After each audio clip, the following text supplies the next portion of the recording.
Monday, June 10, the coming crisis. The mark of the beast prophecy in Revelation 13 tells us about the fiercest and very worst stage of Satan's war against God. Ever since Jesus died on the cross, the enemy has known he was defeated, but he is determined to take as many as possible down with him. His first strategy in this campaign is deception. When deception does not work, he resorts to force.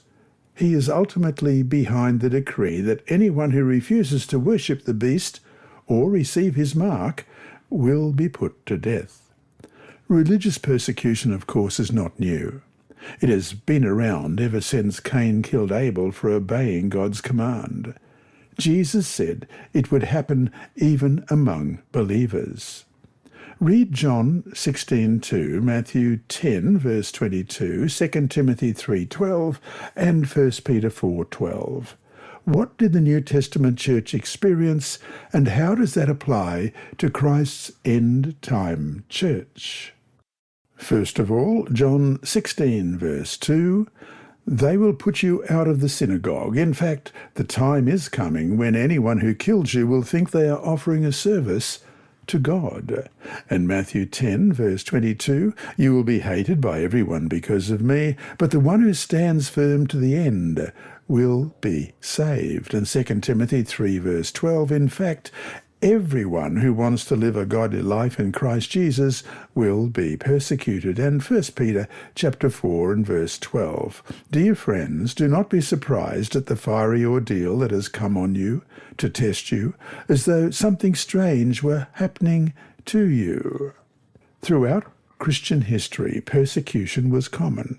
It happened in pagan Rome, but was especially evident in the vicious persecutions of Bible-believing Christians by the medieval church.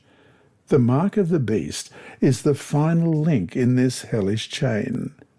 Like past persecutions, it is designed to force everyone to conform to a certain set of beliefs and an approved system of worship.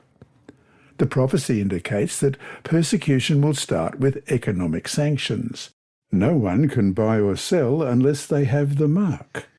Anyone who refuses to receive the mark will eventually be placed under a death decree. As you read in Revelation 13, verse 15, the second beast was given power to give breath to the image of the first beast, so that the image could speak and cause all who refuse to worship the image to be killed. And verse 17, so that they could not buy or sell unless they had the mark, which is the name of the beast or the number of its name. The devil already is preparing professed Christians to receive the mark of the beast when the final test comes by encouraging them to make compromises in their lives. When it appears that the whole world is following the beast in wondering admiration, Revelation 13:3, suddenly the scene changes and the prophetic camera focuses on God's people. Revelation 13:3 reads, "One of the heads of the beast seemed to have had a fatal wound, but the fatal wound had been healed. The whole world was filled with wonder and followed the beast." Revelation 14:12 gives us this picture. Here are those who keep the commandments of God and the faith of Jesus. God's people live lives of godly obedience. By His grace, they stand firm when everything is shaking all around them. While the world is following the beast, they follow the Lamb wherever he goes, Revelation 14, verse 4. By the power of Christ, they triumph over the powers of hell arrayed against them. As we saw in Lesson 9, the central conflict between good and evil is over worship. The beast uses deception and, when that fails, force and coercion.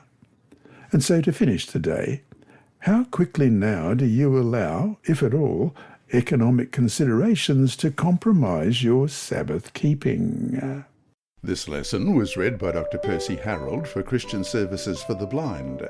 Sponsored by the Sabbath School Department and distributed through Hope Channel Australia, this podcast is also redistributed by Hope Channel Germany, Christian Record Services for the Blind. It is also available on SoundCloud and through multiple podcast distributors, including Apple iTunes. And you can listen and watch at the same time on YouTube. Remember, God is always faithful.